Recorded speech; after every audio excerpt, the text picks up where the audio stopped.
Hello and welcome to another episode of the Entrepreneur Enlightenment TV. Here I bring guests that have inspiring career, amazing results, but it hasn't always easy for them. And I want you to follow the story and learn from them and be inspired to fulfill your own dreams and destiny. And today, guest is Lira Kay, and her episode is called Manifest Your Dream Life. Lira, please introduce yourself. Hello, everybody. I am very excited to be here, Irina. Thank you. So I've been working since 17 years old, started as a spiritual teacher, nothing less than that, straight into, I think, what my purpose in life always had been. I felt it from my childhood. And then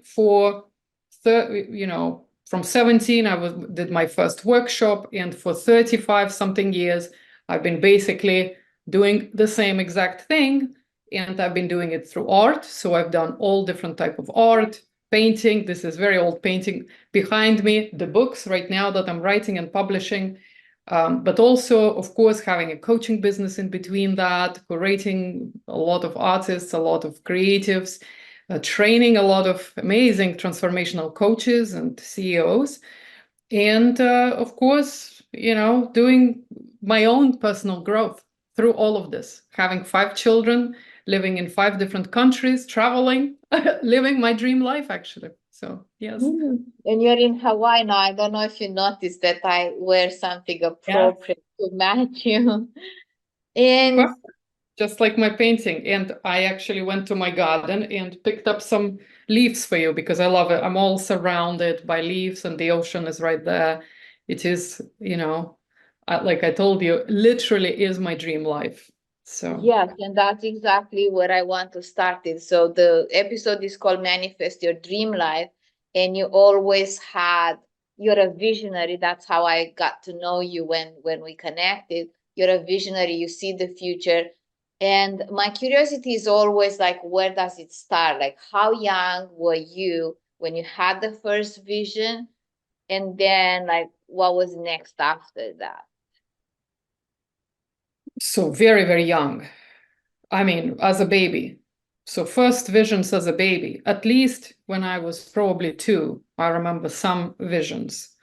And then throughout my whole childhood, I sensed energy visually, so I could see energy. It's a strange sensation when you can close your eyes, but you can see dots around everything. And some people described it to me, including my child, my 5th daughter, my youngest. When she was 5 years old, she started saying, "Mom, what are those little dots around things?" I was like, that's exactly how I saw it when I was your age. So I do sometimes even can do it, but I'm not really,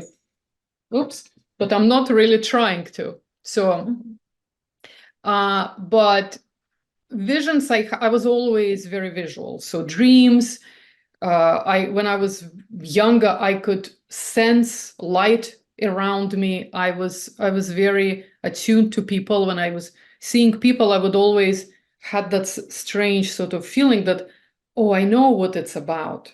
I know what their life is about. And, when I was very, very young, I wasn't afraid of it. That's like maybe everybody feels this way. Sorry, it's like everybody's trying to call me. So, and so I was, until probably 7 years old, when I started expressing that, when I first started writing, because I was channeling what I'm hearing, which was more like a beautiful poetry. And so I was writing and I was sharing, and that's the first time when I started noticing that people kind of don't believe that I wrote that. My mom said when I was 4 years old, I saw mandalas on a wall, just beautiful sort of visions. And I said, "Can't you see this?" And she was very scared. She's a medical degree, so she's a doctor. She's like, something must be wrong with her. And I remember I was like, oh, maybe I shouldn't be talking about this. So this is when I remember kind of withdrawing myself a little bit and keeping all those visions to myself. So I wasn't really talking about it much until when I was 17. There was a big reason for me and request from life. People were asking me to talk about what I feel and sense in a spiritual world. So I became vocal about it. But before that, I had mainly dreams, and so many, like it's hard to say. I would have sort of points in my life that I would see when I was 40 years old. Everything came true. So I'm just going to say it's quite amazing, those dreams, those visions, those visuals, that I would actually live that. And when I was 40, and I thought, oh my gosh, this is it. And I took a picture of this. I said to myself, to my younger self, this is, I am living in this White House. And except in my dream, I was more kind of alone, but I had 5 kids, and I put all my kids in front of my White House, and I took a picture at 40 years old, and I said, okay, this is for my old self. So you know that that's where I'm coming from. And I do believe in that connection between us within time. I don't know what time is, but feels like it could be easily compacted and we can reach through the time. So let me ask you the question, because I'm curious, like the first vision when you were 2 or a baby. Do you remember what the vision was? Was it something about your life, or was it what you said, like colors? I'm curious, like the first few visions. It was nature. Like I actually remember, and that feeling came again, and it was birds, it was the doves. Ah, So in doves, I mean, of like course, white doves? yeah, just, I mean, I just saw a lot of doves like together. Mm-hmm. And that kind of image, it's, I was fascinated that I could hear it, I could see it. And I wonder, maybe there were doves actually around, who knows? But as a baby, I interpreted it as spiritual life, like that is something beyond me, and it's totally here. Like I'm part of this. I'm part of the world that is a spiritual world that is, I think, now coming to faith, I understand so much more. I'm learning, of course. I would say a beginner Christian, but I am finding all that resonance about the kingdom of God and how it is here on earth. And I'm thinking, oh, yes. And as children, we have that faith. We have that open faith. So we are not, we are just like taking it as as natural part of our own life. So that, I think that was what was happening. That's what I'm sensing, is almost like you could be between the two worlds, like the spirit world and this physical world. Is that like, and does it sound true to you? But if, like, to me, it felt like you were floating in between the two worlds, and then you were merging the two worlds in one.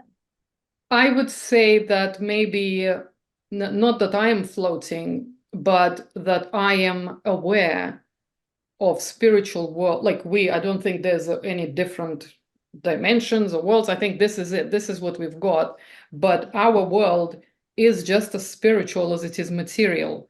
And so I think if you're interested, honestly, I do believe that anybody, this is not me, you, or just some special people. I think it's just anybody who wants to be part of that. I think Christianity says it so well.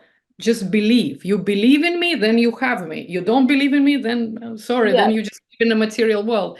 But it's the same world. So I you have think to believe in magic for to see the that's magic, right. It's right? not, I don't think I was floating. I don't think there are some other things. I think this is it. And everything is here. Do you want to be part of that? Do you want to be aware of that? Do you want to feel, touch, and sense that? And of course, another thing, big thing is, of course, why I was writing this last book. Do you want to receive from that? Do you want to be active participant of spiritual life, sometimes spiritual warfare? That's another thing. I don't know much about it, but I can sort of imagine that it's real. As we're all living here in a material life, things are happening beyond us and beyond our understanding. And it's okay. So that's kind of, I think, how I see it. So I see spiritual reality as just the same as this reality. And I think sometimes we don't want to, maybe I don't want to, maybe I'm imagining other people maybe don't want to feel that. Maybe it's a little too much, too stressful sometimes to be so aware. But I think it's such a beautiful way to live. Yeah. And everyone makes their choices, and everyone has a level of whatever they come into this life to achieve, and a purpose, and choices to make of how open and aware you are, because we also, between you and I, we know that this work also requires a lot of sweat and a lot of tears to heal and to understand and to go towards what you're here to achieve. So I know you were a painter, like you did so many, you are so famous in so many areas of life. Do you know what was your driving force? Driving force, I mean, on a psychological level, I think, and we talked about it behind the scenes, of course, I had parents who would encourage me to be a certain way. I think, as all of us. My father was a famous artist and a spiritual guru in Soviet Russia, so it's a very unusual thing to do, and not comfortable or accepted thing to do. So he was a big rebel in his life, and I think I definitely, maybe naturally, got that sort of blueprint within me. We talked about that. I'm a rebel, I think, always had been. So whatever I see, Soviet Russia had been very constricted, very, I would say everything's organized for you. So you don't really have freedom even to think what is it that you're going to be doing or dreaming. And there's a funny story about dreams that happened in my school when I was 8 years old. And a teacher said, so in 20 so children write a little essay about what is it that you're going to be doing when you are in 20 years. So I was 28 then, right? And I remember I'm saying, I will be traveling the world. I will be a teacher and I will have 2 children. And yeah, I'll be married and have 2 children. And teachers looked at me and she said, yeah, well, maybe you will be a teacher and you'll be married and have 2 children, but you're not going to be traveling the world. And she kind of pat me on the back with this pity, like, I'm sorry you have this dream that never's going to come true. And I remember as a kid, I was like, what's the problem? Problem was nobody could travel anywhere at the time. Yes. Yeah. At 28, sure enough, I lived in England. I did, travel already, had been in several countries, and I lived in England. And I remember looking out into the, living on this near London. It's a millennium. It's all the fireworks. Just had my second baby. She's October baby, end of October. So she was like my little millennium baby. I have another one, toddler, next to me. I'm married, and I'm thinking, and I'm a teacher, and I just got a job, not at school, but I because I love teaching, so I was teaching adults. And I'm thinking, this is it. I did what I thought I felt. I felt all those things that I think were maybe impossible within my reality, within my circumstances, but magically they came true. I wasn't specifically thinking, how can I be a traveler? No, it just happened that it's just happened in my life. So, okay. So I hope I answered the question. That's exactly why we gave the title of this episode, like Manifest Your Dream Life. And it's literally because you actually literally manifested.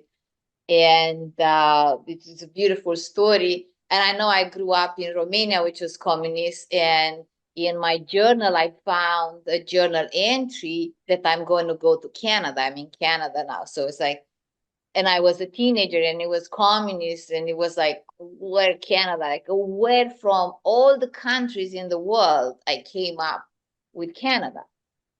And I remember when we were to apply for visa, some of my friends were going to the States, and I was like, no, I'm not going to the States, I'm going to Canada. And I didn't realize until I saw that my vision was Canada, not other countries. So I understand.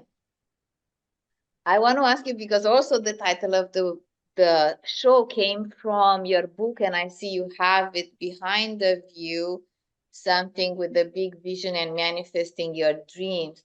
Can you share a little bit, how did you transition from being an artist, a painter, then you were a coach? Like, I don't know exactly everything how you were, but you transitioned a few times and you are successful in all of those endeavors, and now you're a publisher. So Yes. I have basically two questions in one, like how you transition through all of those interests and passions and you made them successful, and what was the through line? Okay, well, that is so connected. Thank you for the question. It's very connected with the book, and maybe more so if I read you the title. So, Success Affirmation Trilogy. For manifesting your dream life, up-level your mindset and get yourself on the board with your big vision. Mm-hmm. This is the principle of how I was doing it, because Tell having a dream is, I mean, this is about the dreams, by the way. This is another book. What is Mm-hmm. it? Transformative Dream Work, Change Your Life in Your Sleep. So Mm-hmm. that is more about to actually dream, because some people, and there's a whole reason for that, why They people stay could with be the big stuck not vision. seeing the dreams. But so let's say you had the dream. So now, how do you make it happen? Right. So for me, it was my kind of process was, okay, if I am this, including, for example, question about how do I become a publisher? Because when I was like 40, I think about 40, it was that time, I had successful art career. I've, exhibited internationally. I was picked up by many very famous curators, and my films were shown around the world, and everything was going, and I was selling, and everything's great. And before that, I worked with an art agent who was selling my work. So I was really quite accomplished and happy doing this for 20 something years. I was already running my own art gallery, curating hundreds of artists around the world. So everything was booming and interesting. Life was great. And then suddenly I'm having this dream. I am a writer and I have a writing school.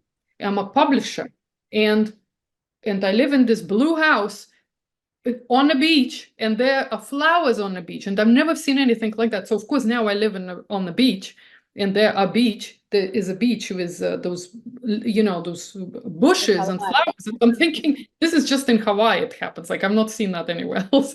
So I'm like, okay, but I've seen that when I was 40. On that day, I stopped painting. Wow. So anybody who knows me, I've been painting every day. I'm a super disciplined person.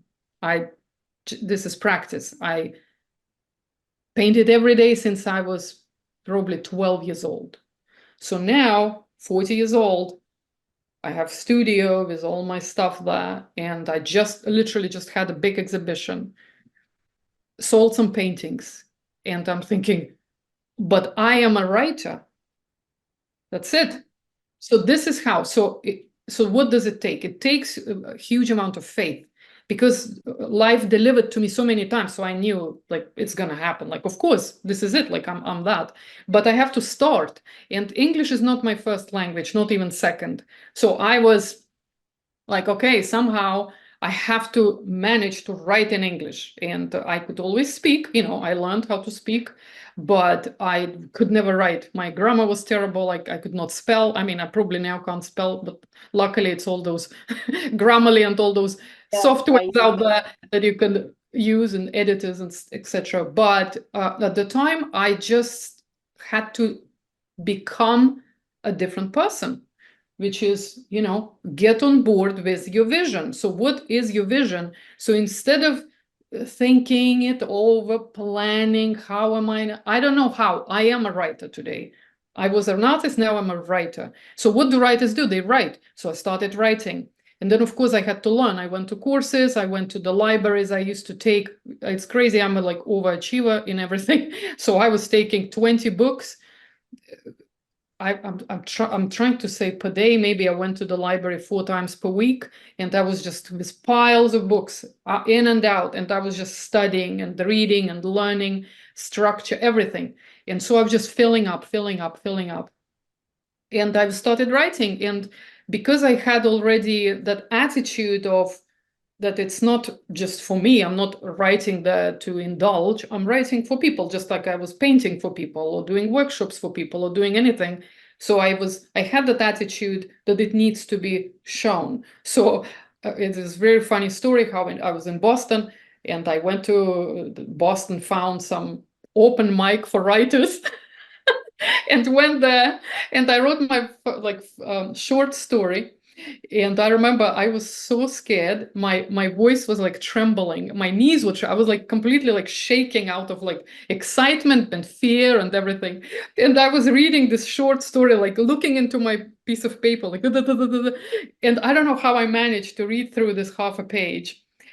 And all those, and they were like famous writers and comedians were there. There was like open mic for like very advanced people. Well, what did I know? I just showed up. And they were just, I think they were probably just like happy that somebody showed up, and they were just like, oh, good, like a sort of pity clap. But they loved me. They said, oh, come on, let's go out together. And then I kind of just immersed myself into the circles of very, very advanced writers and writers clubs. And I started just participating, hearing this, watching those people. What are they all about? And I love that whole world. Very different from artists, I think. And I became a writer, and that was it. And I've never painted. This is crazy. Anybody who knows me, all my friends from Yeah. England know Yeah. me as a like a obsessed artist. They said, "I can't believe you're not painting." I said, "I'm not," and I haven't touched. I paint like I don't paint, but I do some drawings here and there until this year. So Wow. I just didn't have any desire, which is, like I said, is a That was like many big years. shift in identity. And so that's how I always do anything. Same with business, same with anything. Okay, you need to be this person who is okay with that, who for whom it's easy. You see? Because I Oh. don't want to be struggling somebody, transitioning somebody. No, I want to be professional at that. Mhm. So how do I be? I have to become that, I and that like takes that. skills. It takes dedication. It takes practice. So you just doing what you are. You say you are this, so do that, Yeah, and I as you like do, it. you become better. That's all. I like it a lot. So what I understood, you became a, like you say, you got a writer, like you affirmed, I am a writer. You then immersed yourself in studying, you immersed yourself with people who wrote and they were advanced and some of them famous. So then you own it. It's not like maybe, maybe not. It's like manifest the dream life. That's it. This is the dream. I'm a writer, therefore I'm a writer. How do we get the book? I know that the Big Vision book is just published, That's correct? that's How do right. we That's get right. it? I'm on Amazon. Everything on Amazon. Just look up Lira Kay or School of Inspired Life, and you will find these books. I mean, and there's Mm-hmm. lots of other books. I've written many books. Mm-hmm. So as we're wrapping up, I wanted to touch your heart and say a message that you feel like that would be a good message to close the episode with.